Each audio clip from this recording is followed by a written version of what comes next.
Hello and welcome to Geek Addicts, the pop culture podcast where we talk about all things geek. My name is Matt. With me, my co-host, who managed to break away from Persona 4 long enough to do this podcast with me, Bill Barber. See, How's it going, Bill? you can't see my hands. You don't know I'm not playing it right now. Fair enough. I'm doing all right. Just Actually, you know what? I do know you're not playing it right now because if you were, I'd hear the music. the meter could be muted. Now who am I kidding? Why would I mute that? Yeah, you wouldn't mute that game. Don't lie to me. Yeah. I'm doing all right. This has been one of those weeks where I'm like, I just don't want to be like, I don't want to do anything this week. Yeah, I'm right with you. It was a crazy week of work trying to get everything caught up and trying to get a little bit ahead of the game since I'm working this coming week and then I'm going to Maine for like 8 or 9 days. So trying to leave things in a decent state for when I go because I also found out today that apparently they got like a co-op temp kid who they want me to train in Blast next week. So apparently he's going to be taking over for me while I'm gone, and we'll see how that goes. Co-op kids. I remember being the co-op kid back in the day. Yeah, I never made it to co-op, but yeah, I have worked with co-op kids before, at least one in particular, and it wasn't a fun experience. Yeah, I've never worked with one directly. I remember being one, but I gotcha. yeah. Well, best of luck to you on that. Yeah, we'll see how that goes. Jesus. Sometimes, it's funny because I know that street and I'm always like, how the fast are they going? You'd be surprised. People do not care on this road. Has anyone jumped the rotary at this point? Any point? Oh yeah, tons of times. Oh Jesus! We saw somebody wipe out on their motorcycle there once. He was fine, but like it was freaky for like a minute there, and we didn't know what was going on, how bad it was. Oh boy. Yeah, we've had some drunkards go right over that little island. Lovely. Mm-hmm.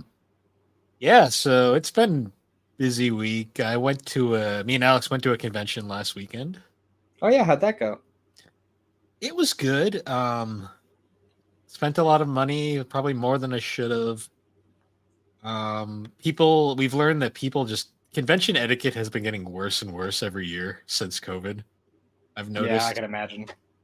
But other than that, it was a pretty fun experience. A lot of people. It was honestly a lot more packed than it has been in the past. Which is interesting because Kineticon is I think we described it we did an episode covering it. It's not going to be out for a couple of weeks, but we described it best as it's a convention that is very confused on what it's trying to be at times. Yeah, is it just kind of like a general pop culture kind of? That's what it's supposed to be, but it's very anime dominated, but then there's also a big gaming component, and then you also got like there's a wrestling ring because that's just a thing at conventions I've noticed lately. I feel like the vast majority of like pop culture conventions nowadays tend to have at least some leaning towards the anime crowd. It was very big this time around, particularly with the merch selection. Like there wasn't a lot of gaming booths like to buy games like retro stuff. It was mostly like a lot of anime figures, little like merch knickknacks and things. One manga booth, one hentai booth. Yes, Slade, there was a hentai booth. Of course, there's always at least one. So that's a reference to on Discord. On another server, I mentioned I was going, and someone at the server had asked like what kind of convention it was, and before I could answer, Slade just typed in hentai, which I responded, "Yes, Slade. There usually is at least one booth, which there was, and it's hilarious because like the booth's like backdrop is literally just a bunch of body pillows." And then a big flag that just says "Yowie," and I'm like, "Well, I guess they're covered." they're covering both bases, I guess. And then Hey, well, whatever works for them. what I laugh though is it's always packed. Like that booth is always packed, and I'm just like, hey, you guys do you, I guess.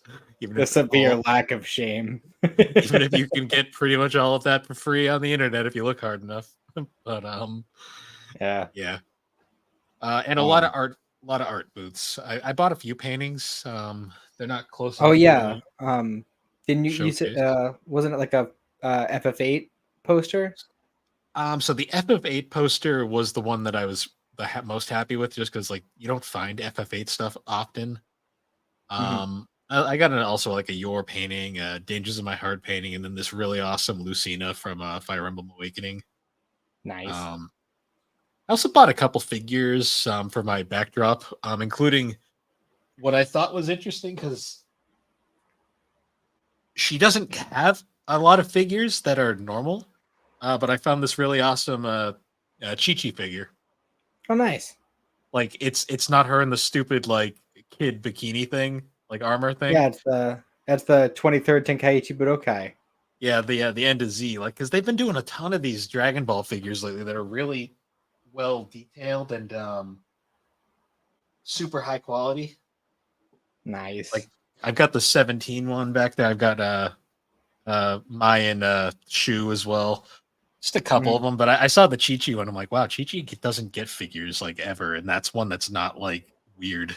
So yeah, fair enough. On the subject, though, I'll say it now since I'm planning on giving it the first try tomorrow. When I do the watch party, then I had this idea, like literally, like last night, I was going to bed and I was like this close to falling asleep, and like lightning struck, and I was like, holy crap! All the old like Toonami promos and bumpers and stuff, like people recorded that and like put it on YouTube.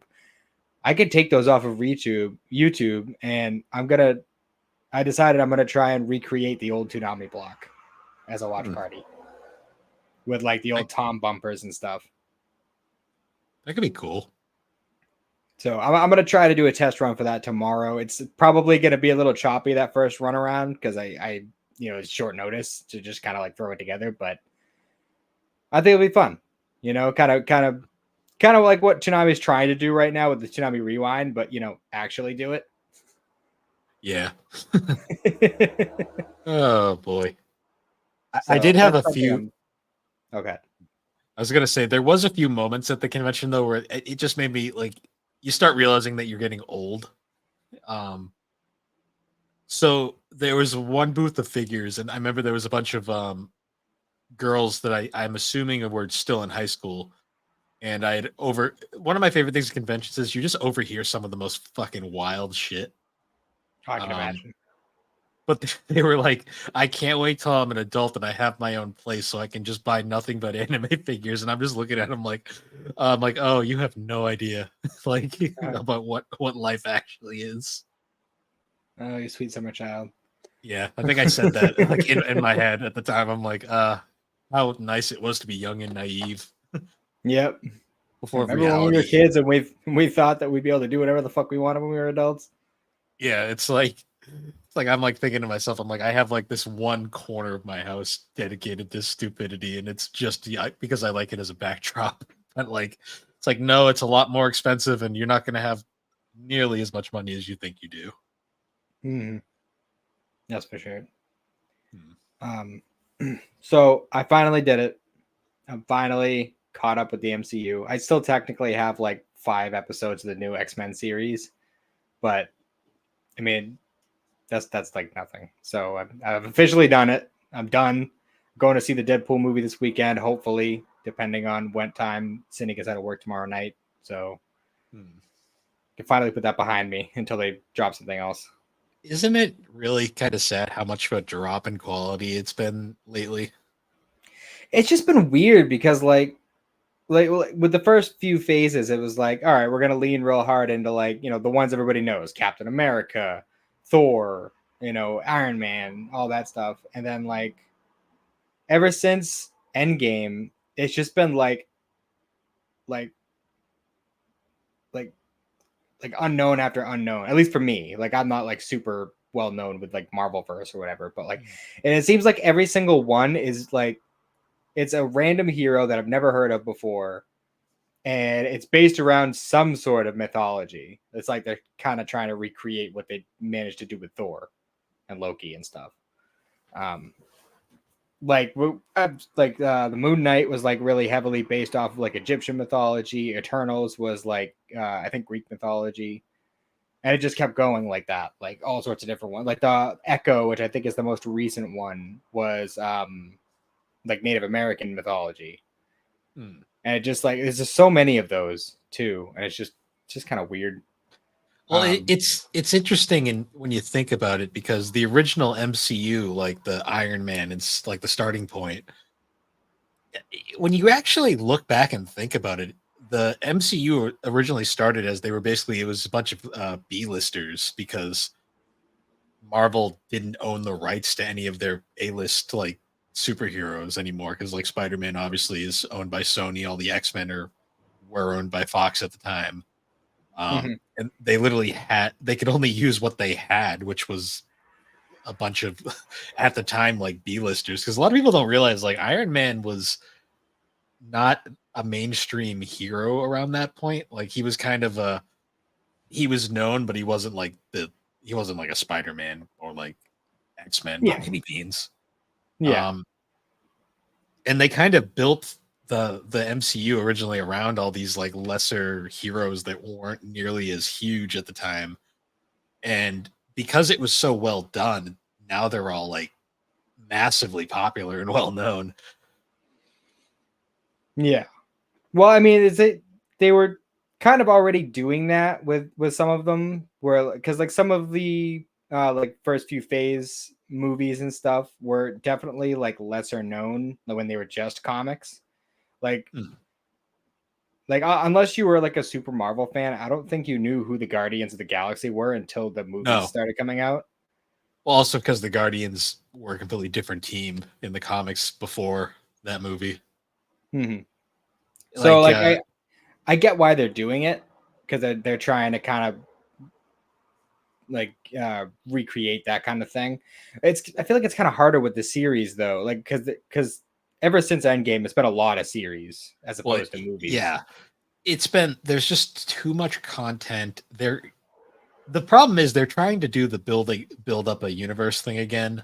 The problem is though it's because like we kind of reached the logical peak of where this was going to go with Endgame. Now it's kind of like we've hit this kind of wall now where like interest is kind of starting to wane. I mean, superhero movies in general just aren't that big anymore. Like people have kind of gotten tired, which is why I think DC is going to struggle with their new second attempt at a universe that they're trying now. Yeah, well, I feel like Marvel would have had better luck with these newer phases if they had tried to implement like some of the other teams that are well known earlier, like how they're like I could tell as I was going through them, they're obviously trying to build up X-Men and Fantastic Four, like mostly X-Men, but Fantastic Four too. Hmm. If they had started that process sooner, like in phase four, then they probably would have had better receptions. I think the problem is though, well, obviously licensing rights they couldn't. They've only now kind of finalized that. Mhm. Um, the other issue too that's going to it's going to be a bane in their existence no matter what is the new X-Men could be great, but people are going to unfairly compare it to the original series Yeah, that's true. because I as mean, it's much kind of as hard to beat them. I know, I mean, as much as the new X-Men will probably be more accurate to the actual books, um, it's gonna. There's a reason why people are the Deadpool movie is, from what I've heard, doing so well. It's because a Ryan Reynolds understands that character, but also Hugh Jackman literally is Wolverine at this point. Like he is Yeah. completely mastered that character, and I get he's old now and he really wants to retire from the role, but it's gonna be very hard to replace him. Well, at this point, he's retired from the role like three times. He has, and I think he only came back for this one because of the occasion of it. Hmm. which is understandable because this was kind of a people wanted to see him in the damn yellow suit. That was really all people wanted to see. Yeah. And Um, based on what I was reading, this is probably going to be Ryan Reynolds' last foray as Deadpool, at least yeah, in like a movie format. it's kind of sad because I don't think anyone can do that character justice now either. Probably not, but I mean, you never know. Who knows? It's kind of the problem when you put these big characters in these roles and then they become so iconic. It's one of the reasons why they kind of are in this problem now where they had to write off Captain America and Iron Man and stuff is because they're just the actors can't do it forever. Yeah, that's for sure. That's for sure. Yeah, Like I'm interested. I don't know how they're gonna manage because they've already kind of like semi introduced Patrick Stewart as Professor X in the MCU, and you know he's not gonna be able to do it forever. So it's like, all right, well you already kind of established him as the Professor X in this universe as well. So when they actually do make that X-Men movie, are they going to bring him back? Are they going to try to do somebody else because you know he's not exactly a spring chicken anymore? Who knows how long he'll be around? You know, Well, so I always figure that's why the original X-Men series had introduced the younger Professor Xavier because they were trying to shift to the younger cast and do more stories with them. mm-hmm. Um, yeah, though it's one of those things. So you never know. Yeah, I don't know. We'll see. I still want to go through all the X-Men movies again because it's been a while. Yeah, they start off really great and then they get through a kind of bad period. Then they get good again. Then they get bad again. Yeah, well, I mean, there's things I like about them either way. Like even if it's kind of like whatever, it's still Yeah, fun. it's still funny to me when you watch like X-Men Origins Wolverine and like the scene with Deadpool and you're like, wow, they completely missed the mark on this one. Yeah, no kidding. Um, yeah, I don't know. I'm looking forward to see where it goes. I just I just feel like Marvel is taking too long with like the ones people really want to see. By the time they come out, people just be like, yeah, whatever. Marvel's kind of going through an identity crisis right now, which Hmm. is understandable. They've been going at it for so long now. Like they're rebranding their entire company. Like I've noticed, like they've got a whole new logo and everything coming out. Yeah, I Um, noticed that. but I mean, as a longtime DC fan, I've always been just kind of used to this because it's literally um, DC goes through an identity crisis every 5 years. So, Hmm. I gotcha. but yeah. So we've killed enough time on our little rambling. I think we should get into our discussion for this episode, which is also going to be mostly rambling. Um, we were going to do kind of a catch-up style episode. Like we had done one a while back. I think a year ago now at this point, something like that. Ish. I don't think we've been going for a year quite yet, but I know it um, was around. I think it was right after my trip back in Yes, January. yeah, it was at the start of the year, anyways. Hmm. Um, but we were going to kind of just talk about gaming, like what's going on gaming wise, and just other things like that. Keep it kind of chill. Should be a pretty laid back episode. Yeah, just kind of general conversations about games and gaming and what we've been playing, what we plan on playing in the future, and so on. Yeah. Thinking of a place to start, I actually wanted to bring up Fire Emblem Three Houses turned 5 years old today. Oh, really? Yeah, it was a.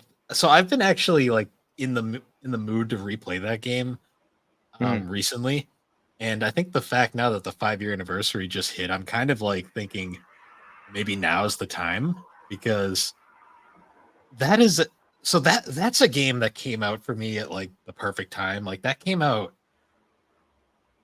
I still remember that came out 2019. I remember because I went during we were still at Richards at the time, and Hmm. I had during my lunch break I'd driven over to GameStop to go pick it up because I had it pre-ordered. I remember, and I'm not sure why I was so desperate to get it because it would have been there after, but Yeah, I remember I went and got it, but then it kind of sat for a bit because I didn't really have time to dive into a big tactile RPG like that. And then, of course, COVID hit, and we weren't doing much at that point. True. Um, so that was like my COVID game. I think I played all 5 routes and basically did everything in that game over the course of that nonsense back then. Like a little bit off topic, but what was actually kind of cool about working together as essential workers during COVID is we not like at that point we're already working together and things were just kind of like whatever there anyway, so we could just hang out and it was no big deal because we were together all the time anyway. Yeah, it was that was such a weird thing because like it's funny talking to like a bunch of people I know now, and like everyone was all like, "Oh yeah, what did you do during lockdown?" And I'm like, "We didn't. We were essential. I Like continued working. That's what I did. I had to go to work every day and get shit on by people outside for why was I out." Yeah, right. What No a kidding. weird time that was. Yeah. I started playing Battle for Bikini Bottom in the past week. Rehydrated or the original? Yeah, on Switch. Oh, nice. So the Switch port's gotten better, thankfully, because when it first came out, oof, it was rough. Really? Yeah, it slowed down like really bad texture popping. The texture popping still kind of happens, but that's unfortunately just an aspect of the Switch that you kind of have to get used to. Yeah. Um, but it's gotten better. They've patched it quite a bit. It is a very faithful remake, I will say. That's good. I'm honestly not 100% sure if I've played it or not. I know I've played some SpongeBob games. I don't know if this is one of them. Um, it's definitely one of the biggest. It's the most famous one. Mostly because it was a legitimately good licensed game back in the day, but also because that game has one of the craziest speedrunning communities like ever, which is kind of cool. Yeah. I watched the whole documentary on it. It's mental how people have like broken that game up, broken it apart to speedrun it. But that's also partially the reason why it got a remake was because the community for it was so huge, even though those speedrunning tricks don't work in the remake. Fair enough. No, I'm enjoying. I'm only a couple hours in right now, like 2 or 3 hours or so. But I am enjoying it so far. It's definitely a love letter to SpongeBob, especially like the early days, which is Oh yeah, nice. because that came out 2003, I want to say. So that was like right around peak SpongeBob, right before the movie. The series was literally right at its all-time high. Yeah, The it is one, pretty jarring not having a actual Mr. Krabs voice. so that's something that's kind of jarring is they didn't re-record any of the lines for that game. They just ripped the original dialogue from the 2003 game. Which, I mean, plenty of remakes have done that, but I don't know. I feel like that's a game that it probably did need a redub. At least get Clancy Brown in to do Mr. Krabs lines. He Is must he have still been. around? I thought I heard that he passed. I don't I could be think thinking so. of somebody else. I'm I'm pretty probably thinking sure. of someone else. Yeah, because he does. Clancy Brown's been in so many video games. Like he was Neo Cortex in the first 4 Crash games. Mhm. Um, he was in Jack and Daxter, Jack 2, I want to say. He was in Starship Troopers. Like he's Yeah, been he's been around for a. around. He was in He's the Flash series, huh? he was. He was also. He's been in a lot of stuff. Yeah, he's still alive, thankfully. Okay, good. That's good. Yeah. Oh yeah, the Shawshank Redemption. He was in that too. Oh yeah, he was in that. Okay, it's been a while since I watched that. Um, so yeah, I been playing that a little bit. Although I might have to put that one on hold for now because I think Thrak got to pick the next Game Club game for on SuperPod, He did, and he picked a and really good game.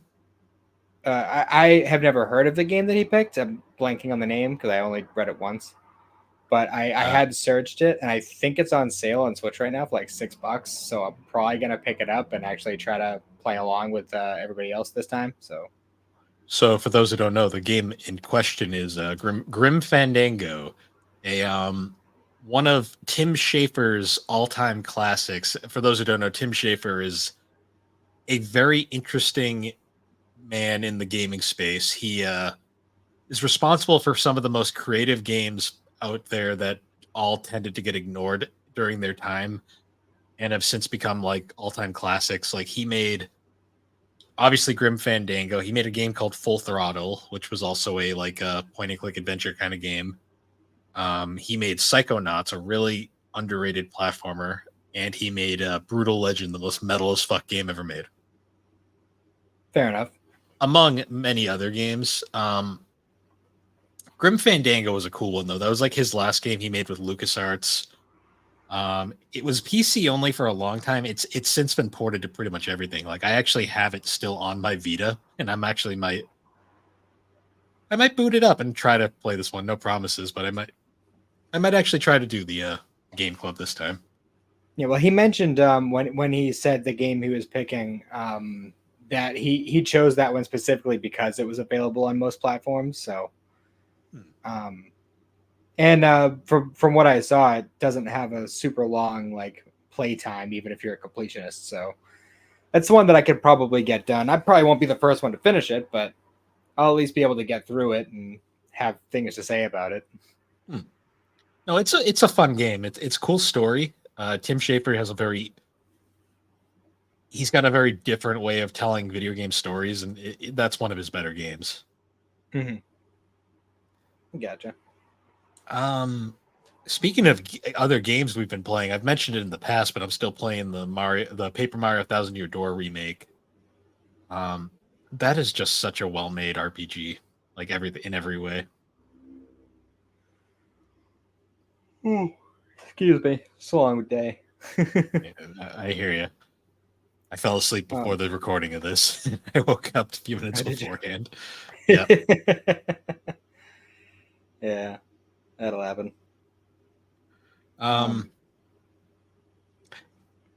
was? Oh yeah, Thousand Year Door though. Like, it's amazing how a game from like 2004, 2003 ish can hold up so well. I mean, it's been touched up and remade to a degree, but it's still like the same game overall at its core, and it's amazing just how well it's held up over the years. Mm-hmm. I find myself thinking that about a lot of games, especially like games that I never played before from like way back, like some of the '90s games and stuff that I played for the first time. Like, blows me away how well some of them hold up. It's actually really amazing to me. Like, modern gaming has just not been doing it for me lately. Mm-hmm. Like, I'm just not interested in a lot of stuff that's coming out, or the stuff that I am interested in, and it's so far out that I'm just like, yeah, whatever. But with the return, all the retro stuff that's becoming so much easier to like experience these days, I've been just like re-experiencing all these old games that like were forgotten back then, and some of them were really good. It's like it's a shame like that they missed out in their day, but now at least they're getting a shot. Um, like as much as the emulation's kind of bad, I really have been enjoying the Nintendo online markets, like the Genesis, the N64, Super Nintendo like libraries that you get access to if you have Nintendo Online. Yeah, it's just been cool. Like we've been getting some good, interesting games in there. that's cool. I haven't really played around too much with that stuff. There's definitely a bunch of games on there that I want to try. I just I just already have a bunch of stuff on my plate right now, and some games that I've already committed time to, and I want to finish, like Sandlands. Like that's one of the few newer games that I actually really want to get through the rest of, which probably going to get put on hold for a little bit longer at this point. But that's that's part of my problem though, is like I have such a limited time space for like console games, like games that are locked on like TV consoles. So like if it's a game that I can play handheld, like chances are I'll probably get through it a lot quicker than otherwise, just because it's more versatile, you know. Yeah, that's understandable because like you can multitask with a handheld console. You kind of have to be like shoved at the TV and kind of like that's got to be your thing that you're focusing on. That's honestly the biggest reason why I didn't jump on Conquest Bad Fur Day last month is because of that. It was partially that for me, and just like time wise, it's just it was the last month was tough. Like that was a tough month. Mm-hmm.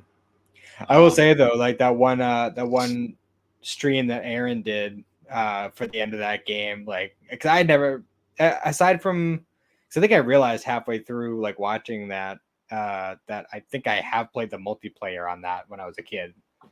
But aside from that, like I never played the story. I never watched anyone play the story. So like I was watching all that shit happen, and I'm like, what the fuck am I watching right now? the early 2000s was a very different time. That's all I'll say. I love that era of gaming though. It's just like the goofy ass shit that came out back then. It's just so much fun. They would actually take risks on a mainstream like AAA games, like not like nowadays everything's so freaking safe. Mm-hmm. Yeah, It's that's like for sure. it's like the indie games or like or Japanese games in particular where they actually seem to take risks these days. Yeah. Well, hopefully at some point we'll see a turnaround and see more of that with like a higher budget and whatnot. But that's the thing is like people don't want to take those kinds of risks with a higher budget because if it doesn't pay off, then they wasted all this money and not getting it back.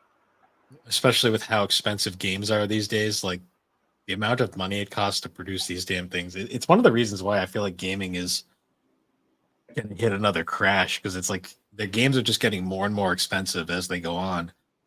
It's But because they're putting so much time and effort into making it look pretty as opposed to just making a fun game.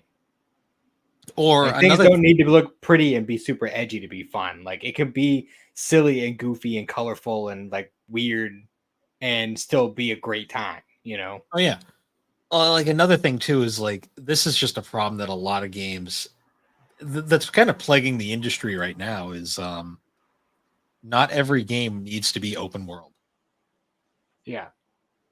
Like especially because it's cool that your world is massive, but if there's fucking nothing to do in it, it doesn't matter, and it's just an inconvenience at that point. Mm-hmm. Which is unfortunately one of the biggest problems with most open world games these days, that they're empty and desolate. That's kind of how I felt about when I was playing Kakarot the first time. Like it was fun and enjoyable. Like just having like the kind of being able to run around and like whatever. Like yeah, they had like the fishing mini game and there's the side quests and stuff. But once you clear out like a bunch of the side quests, it's like, what is there to do? You punch a dinosaur? Like, okay. Yeah. Yes. Well, you didn't enjoy punching the dinosaur? I'm joking, but I mean, it to was fun me, like the first two times. see, Kakarot's a weird one because that game is very much a love letter to Dragon Ball fans. Like Um, you play that one for like the story mode and the cutscenes and stuff. Like it's like the having the open world and the vehicles, like that was just kind of a weird, like unnecessary thing. Like what the fuck do you yeah, need jump bots for? And like jump bots make way more sense in Sandland than they do in Kakarot.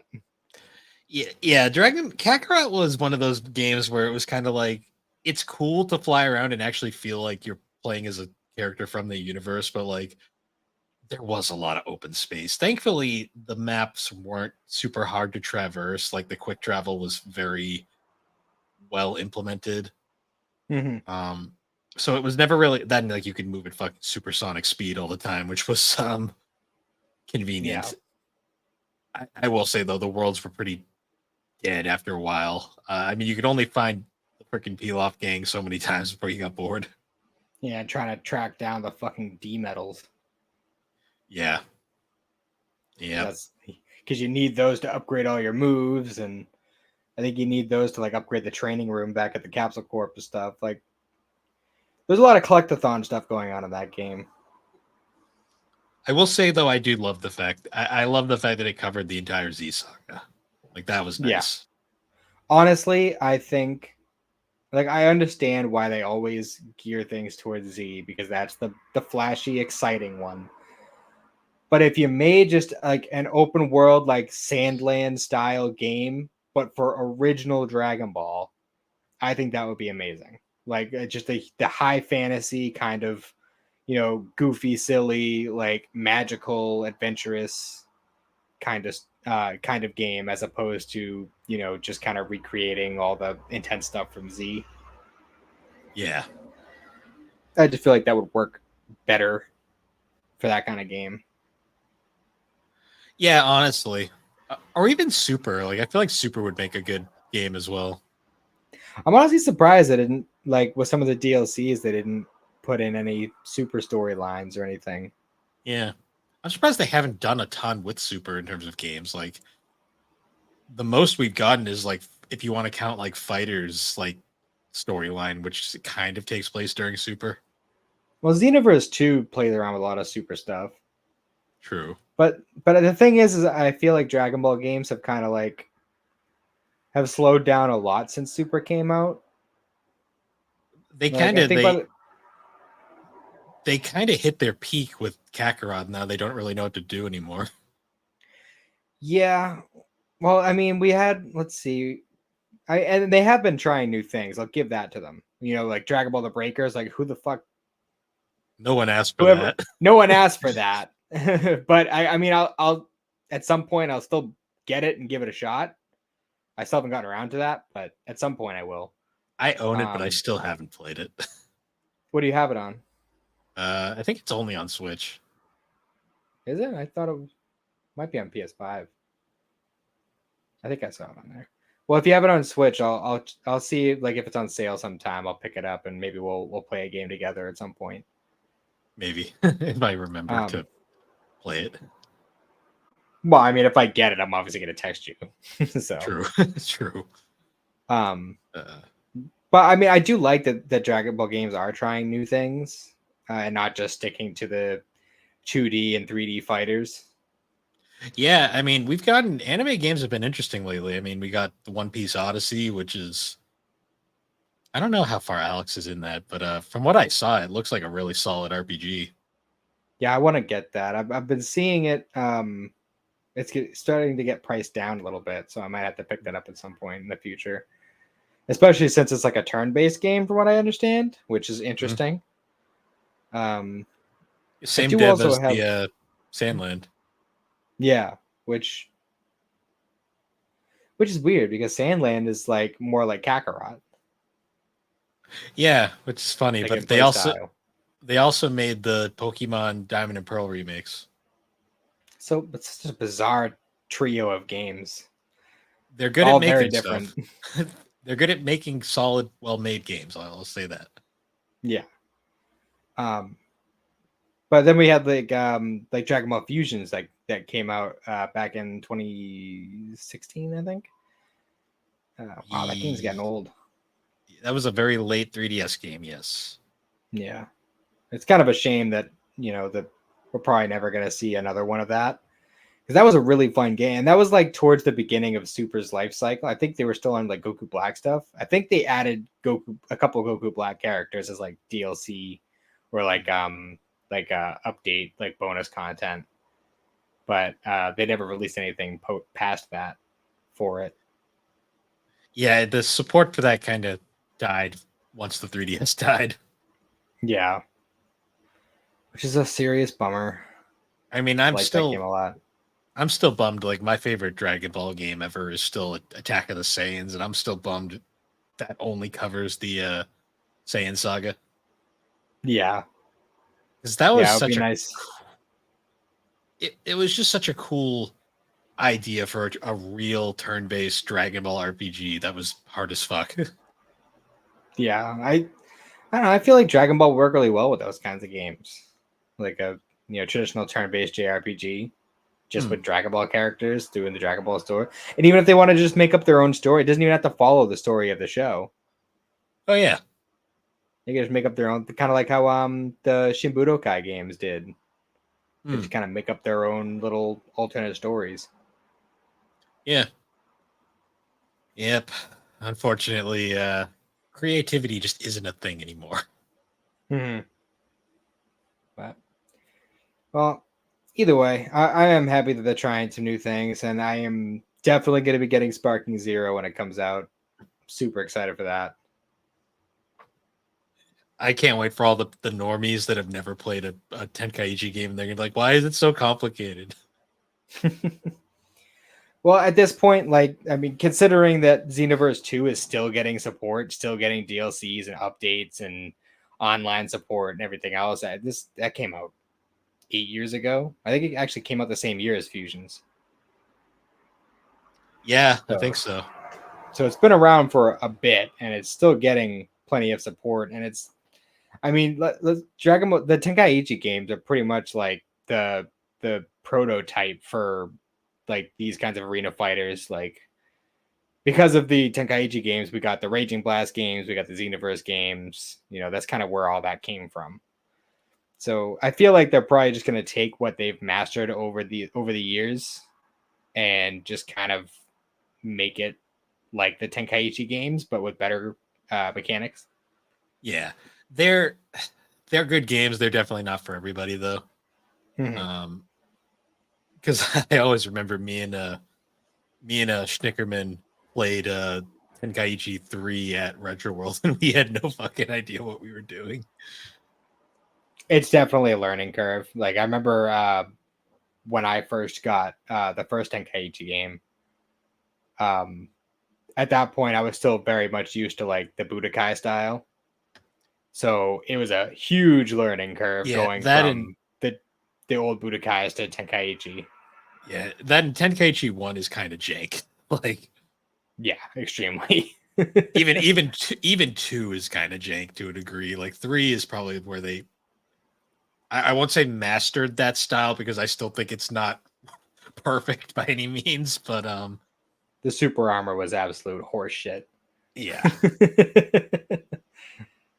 Oh yeah, I still remember those days when Dragon Ball games were bizarre. Hmm. I still Yeah, loved like actually, every go on. okay. I was just gonna say I loved how it's like every time you get a Dragon Ball game, it's like, oh boy, what's the story mode? Oh, we're doing Z again. Great. Yeah, no kidding. Um, yeah, I was actually gonna say I've been writing my first blog for the SuperPod site. My first ever blog, so go easy on me, guys. By the time this comes out, it'll probably already be on there. But I'm writing like a little article about Dragon Ball games developed in the U.S., which is pretty fun. I've never actually like tried doing blogs before, so it's Ah, an so, interesting learning experience. so you're gonna be talking about the good old Webfoot Technologies games. Yeah, it gets brought up a lot. 5 out of the 6 are all Webfoot, so I'm pretty sure that's all Webfoot made. Those Dragon Ball games, and only 2 of them are really good.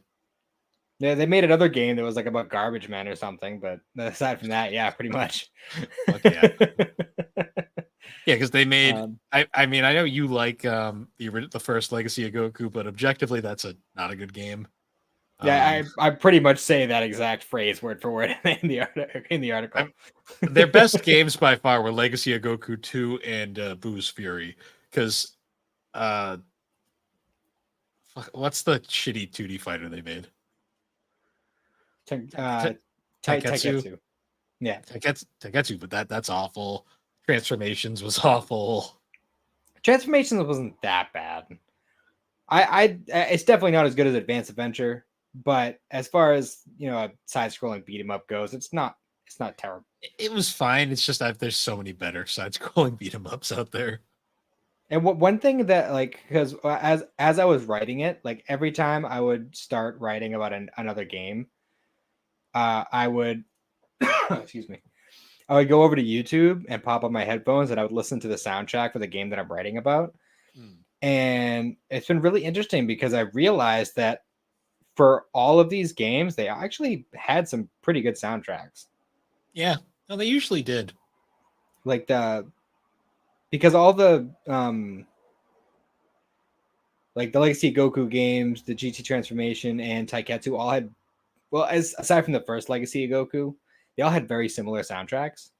Hmm. Um, And in some cases, they just reused tracks from previous. Like I'd forgotten that Taiketsu had almost exactly the same soundtrack as the Legacy Goku 2 and 3 at Abu's Fury.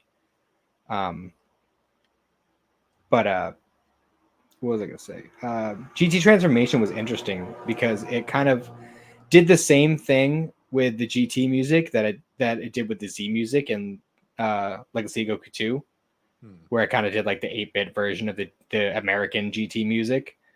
But they kind of like Oh combined it boy. with track. But bear with me, they actually kind of combined it with some of the music that they used for Legacy Goku 2, and in that particular format with like the 8-bit kind of style to it, it's actually not bad. Like I actually, it was pretty catchy. Is the Grand Tour in there? I don't think so. Thank God. Darn. Darn. In all seriousness, this though, I'm looking forward to checking that out when you're done with it. I haven't announced it yet, but I am working on a blog for the Superpod Network. I'm actually going to do a write up on the very obscure games from the 2000s, but the handheld Sims games. Oh, Because for those who don't know, the Sims obviously a life simulation series, but they attempted to put the Sims on GBA and like DS back in the day, and you'd think that would be a recipe for disaster. But they basically, because they realized making a life sim game on a handheld was fucking stupid and was impossible, they instead decided to make like action adventure almost RPGs. huh. So there's a whole bunch of them, but the ones in particular are like the Sims busting out for GBA and like the Herb Sims in the City for GBA and DS, which are like these isometric like top down action adventure games where there's like full on story modes and like are kind of RPG elements. And they are way more in depth than they have any right to be, and they're surprisingly really good. Um, and I've been just kind of working on a little write up on them because they're games that I feel like get completely forgotten about that should be talked about more. Hmm. Just because it's like such a weird concept. Is like obviously Sims on a handheld not going to work. Let's do something completely different and somehow make that work. Yeah, I've never actually given any of those a try. You're intriguing me now. I want to try one. They're they're interesting. The story, the fact that the stories go so fucking hard. Um, like in Herb's Sims in the City, there is legit a point where you get beaten up by the villain, thrown into the ocean, and you wake up in a bayou, and you just meet some. Jeez, And then there's a freaking like vampire like side plot and like werewolves and stuff. It's and an alligator man. that's very bizarre. This isn't a Sims game, by the way. Um, yeah, yeah. So I'm gonna probably announce that on the network at some point within the next week or so once I get a little bit more finalized with what I want to write. I gotcha. That sounds cool though. Um, yeah, I actually, because I know we were talking earlier about how I'm gonna try doing like a little first attempt at like the Toonami block thing tomorrow, Hmm. and I don't think that's gonna be a super long thing because I'm only doing like a 4 episode thing with like little promos and bumpers in between. So ultimately, it'll probably only be about hour and a half, 2 hours. So I was thinking about streaming Fable afterwards, Hmm. at least for like an hour or two, something like that. Because I've been wanting to play them again for a bit, and I thought that would just be a fun way to do it. Just anybody who wants to pop in can pop in, and shoot the shit.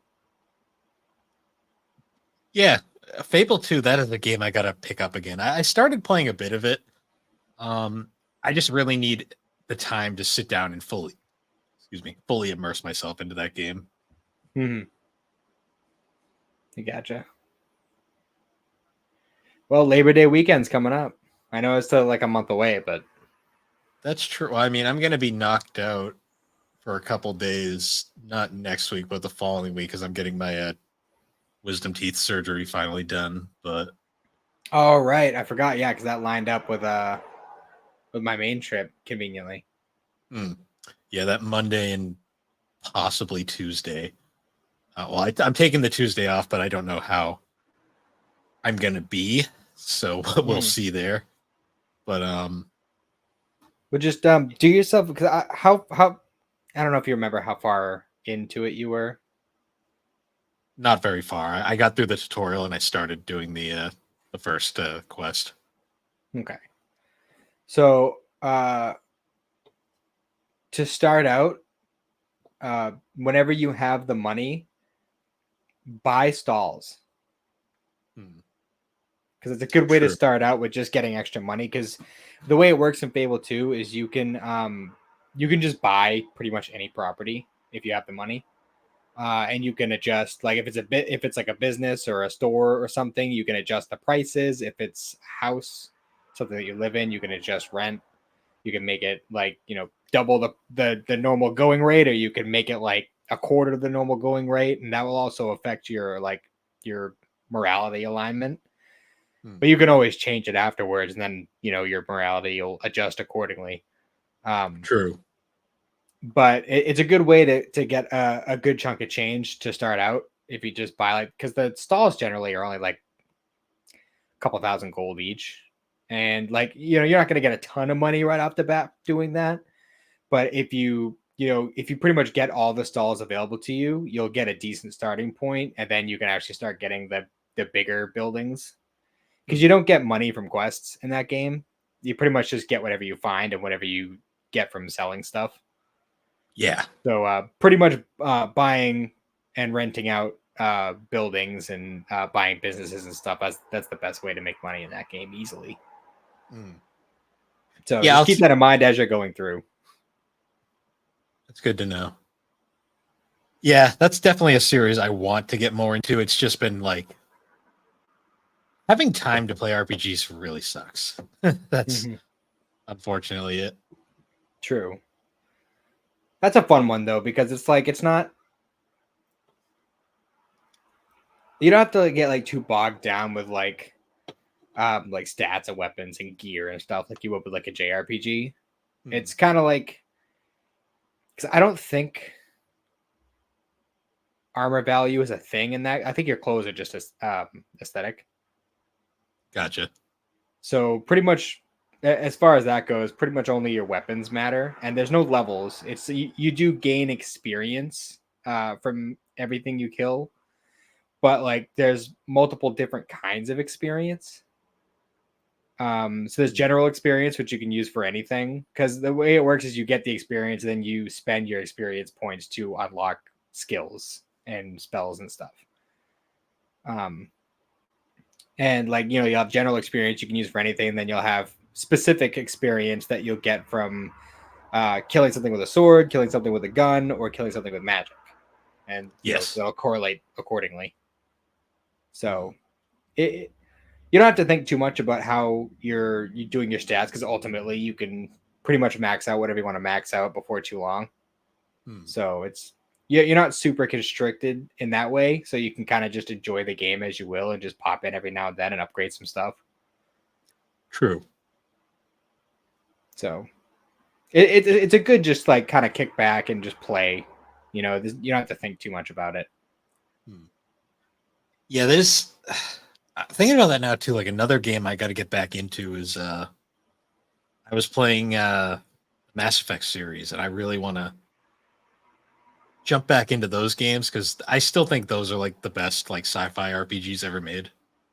My buddy Matt, you've met him a few times. He keeps getting on me about playing Mass Effect because he knows that I'm a huge Star Trek fan, and he keeps It saying that like I would love Mass Effect.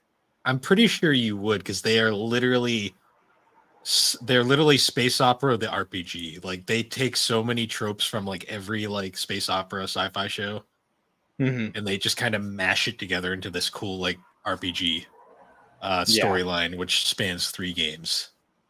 are they on the Switch? They're not on the Switch. They are on Xbox One though. Okay. The Legacy Legendary Collection has all 3 games plus all the DLC. Plus they fixed a lot of aspects of one so that they're all kind of on the same level now. Okay. I was just It's curious because I got because the Switch store was having a big sale. I think for like the 4th of July or something, and yeah. I got the BioShock collection, which is another game series I never played, but I always hear good things about. Hmm. Um, so that's something I definitely intend to get into at some point in the future. It's just a matter of time, and I'm trying to kind of stick to shorter games right now so I can kind of get a decent amount of them done by the end of the year. Fair. Because the past few years, the amount of games completed has been abysmally low, and that's because I keep playing very long games with the limited amount of time that I have to play. Yeah, games completed has been going down because I've been trying to balance that with reading manga, watching anime, reading comics, trying to keep up with all the hobbies. Mm-hmm. And unfortunately, when you have a lot of hobbies, it really kind of causes you to split your time, Yeah, that's for sure. the little time you have, I should say. Plus, there's also this. What we're doing right now is Yeah, essentially a hobby. having 3 podcasts weekly, Not to mention writing blogs for the site and blogs yeah. for the site. Oh, speaking of games I've been playing recently, on 3DO, the episode is out now, but me and Thrak, along with Aaron, decided to play a game called Tripped, which is it's a match 4 puzzler, like drop down kind of Tetris style game. Um, very not amazing, but a decent enough puzzle game. Mhm. On Monday, I was doing my research for the episode. I got stuck in a game that lasted 2 hours and it would Jeez. not end. And I was like, I just want to go to bed, but I'm playing Tripped for the I episode. I hate when that happens when it's just like, oh, I just want to get through this. I'm just gonna get through this little cutscene or this little like section of this level, and then I'll save and go to bed. And then it's like 2 hours later. I'm like, fuck, I only wanted to play for another 5 minutes. Well, that's like when I first played Metal Gear Solid 4, the greatest movie I've ever played. Um, the ending cutscene of that game is legitimately 2 hours long. Ridiculous. I mean, it's So, but yeah, great. Like, I fucking love Metal Gear Solid 4 as much as as flawed as it is. That game is the perfect conclusion to the Metal Gear story. But my God, the amount of cutscene. yeah. I listened to that episode earlier the week. I really enjoyed it. Oh, the Been trying Tripped to listen to episode. Yeah, I've been trying to listen to more of 3DO because I shelved it for so long just because I've never even seen a 3DO in person, let alone played any of the games. So it's one of those things where I have this habit of not listening to episodes if it's a game that I haven't played. I'm trying to curb that because I know a lot of these games I'm never going to play anyway. So there's not really a point in avoiding it. Well, Um, that's kind of the reason why we started 3DO is just because it's really a cool idea to just like do a do a podcast about like a system that really nobody has heard of, and then just kind of try to cover it and make kind of a time capsule, as you could say, for the thing that will be basically immortalized, hopefully forever, as a reference. mhm. Um, it's been Yeah, fun though. my hope is that so I want to try and schedule a visit down to you at some point in the near future. I was gonna talk to Cindy about trying to do that like Labor Day weekend if I can arrange my mom to take Francis for a couple days. Um, because I was gonna say I'd like to play that Yu Yu Hakusho 3DO game with you, Oh, the and then fighter. Yeah, then I could pop on the show with you and Thrak, talk about it. yeah. I mean, we're open to anyone, so that'd So be a fun one to do. Our first import. yeah. Oh, it never was released over here. No, I think that came out before Yu Hawk Show was dubbed. To be honest. Makes sense. I don't even think the anime came over here until like 2003, 2004. Yeah, so it was Yeah, way before like that. It's a mediocre fighter, but it's fun for what it is. fair enough. Hey, I've played plenty of mediocre fighters in my day. I'm not ashamed or afraid. Hmm. Nah, I get you. Um, yeah, I'm trying to think what else have I been playing recently. Not a whole lot because I've been on manga. Well, this week has been a write off just because of this week's been kind of sucky. But yeah, I've been catching up on. Ironically, out of my hobbies, I think manga's been my most attended to hobby recently. Hmm. I mean, reading all of Pokemon Adventures has definitely been a big chunk of that. I will say Yeah, that's for sure. because I just realized I finished all the collector's editions and now I'm on to back to single issues again. Yeah, that's what I've been reading the whole time. But yeah, it's weird when you actually look back and you realize just how many of those we've read in the past 6 months. 29 volumes. Yeah, it's actually a fair amount. Pokemon Adventures is actually a pretty long series. It is. It's funny because 29 volumes is longer than Kaguya-sama. Um, I think like Komi is up to 30 volumes in the US now. Hmm. Um, Trying to think of a few other ones. Like Yu Yu Hakusho's only 19. Yeah, Full Metal Alchemist is 27. Yeah, so it's like crazy how long adventure. I mean, technically, Pokemon Adventures is like I think like 60 something volumes now. Easily, easily. And I know that the arcs have been getting smaller as things have been going on, but still, it's still ongoing for quite a bit, and As they're long only as making there's more, as long as they're still making games and Kasuga feels like writing it, yeah, pretty much. Um, yeah. I think that's the longest like manga series I currently own. Now that I think about it, hmm. Longer than Inuyasha? Inuyasha's 52. Well, I think Inuyasha might be longer on technicality, but I think by what I own, but technically, Pokemon Adventures has more volumes at this point. Hmm. I gotcha. As far as what I own, I think Naruto still holds the belt on that one. How long's Naruto? Naruto, not counting Boruto, is 72 volumes, and Okay. there was a 73rd quote unquote. It's actually like I think when you actually look at the side of it, it says like seven, like because it's just called Naruto, the Seventh Hokage and the Seven Springs, I think is the name of it. And then when you Yeah. open it up, the chapters are like they're numbered weird. They're like 700 plus one, 700 plus two. Because I think the original manga had 700 chapters total. Yeah. So it's just kind of a weird numbering thing where it's very clearly supposed to be like the 73rd volume, but they just don't want to say it for some reason. Yeah. Yeah. Because they get that finalized number and then they don't really want to continue. Yeah. So, if you want to look at it that way, the 73 volumes of Naruto before Boruto starts, and then I also have like the first, I think, 12 volumes of that. So I do need to catch up with that at some point. But yeah. Did you see Comey's officially entering its final arc? Oh yeah, I think I did see something about that. It's like another one's ending.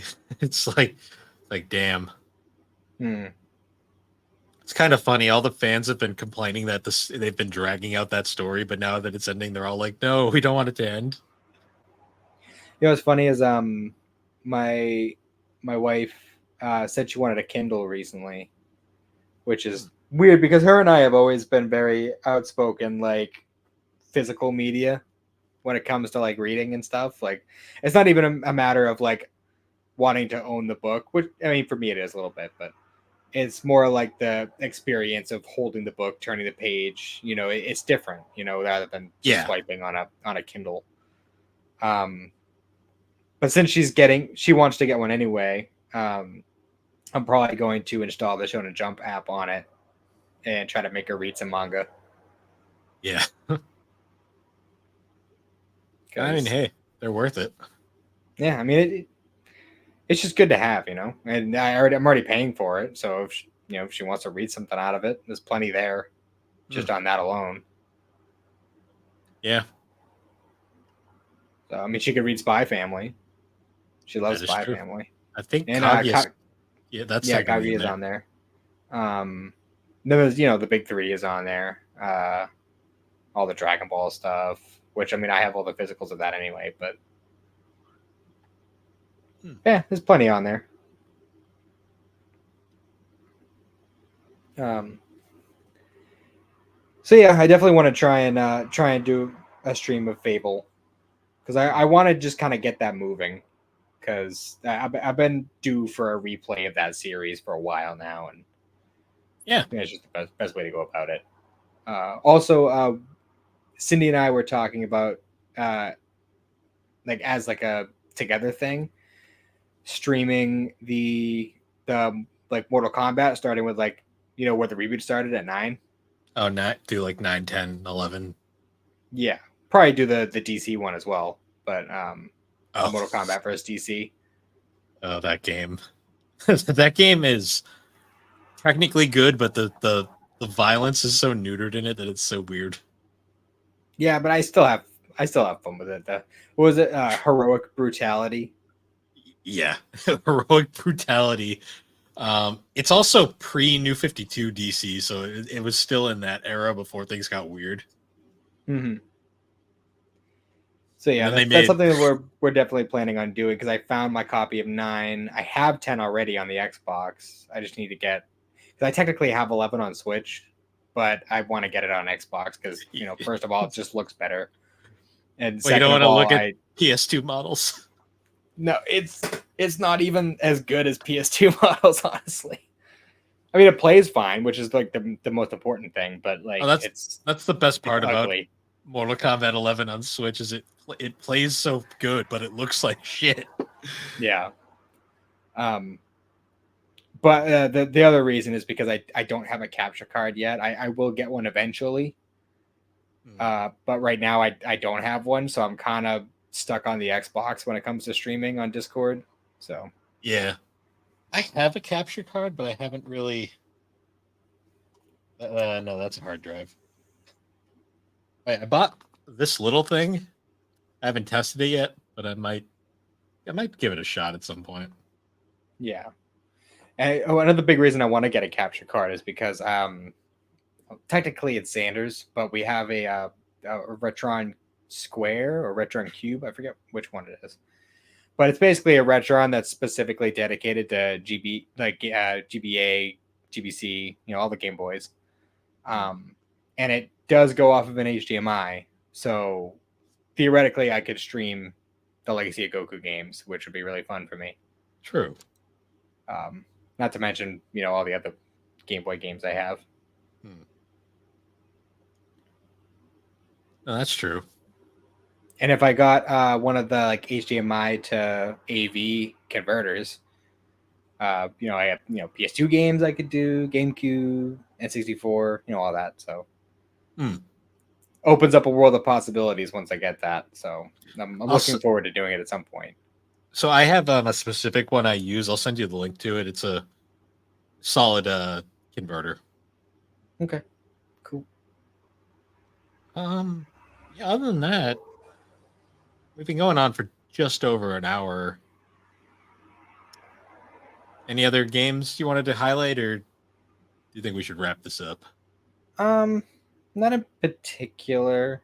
Like I said, like I haven't been playing a ton lately because all of the time that I've been devoting to gaming, I've kind of been setting aside to try and work out the logistics for the watch party streams, and I've been working on my blog the past few nights, so that's kind of been taking up my free time. So, Gotcha. I mean, there's plenty of games I want to play. Like, there's tons of games I want to stream, but most of them are on either Switch or PlayStation. Which I mean, still I could still stream them. I just wouldn't be able to do it to Discord, which is what I really want to do. Because kind of like, part of the whole reason why I'm trying to get into that is to get to know people in the network better. So, no, I get you there. But yeah, I think that'll do for this episode of Geek Addicts. You can find Geek Addicts on all the major podcasting platforms, particularly Apple Podcast and Spotify. You can also find us over on the Superpod network of podcasters. Awesome network featuring a ton of great shows like Superpod Saga, Super Ghost Radio, Retro Rehab, A Novel Console, Tommy's Video Game Ride Along, Remember 64, Bar Silence, Friday Night Gamecast, Find Time, The Elder Trolls, Gaming Together, and then all of our shows. I believe that's everybody. I probably forgot somebody. I always forget somebody, but I'll apologize later. One of these days, you'll remember to keep the list tabbed. I either get everybody and I mess up Tommy's name, or I forget somebody. So we'll see. One of these days I'll get it. But other than that, guys, you can find all of our links at linktree/theBarberGames, and you can find us chilling around either at the Superpod Discord or the GNC Network Discord. We kind of hang out in both of them these days. And with that, everybody, we'll see you all later. Have a good one.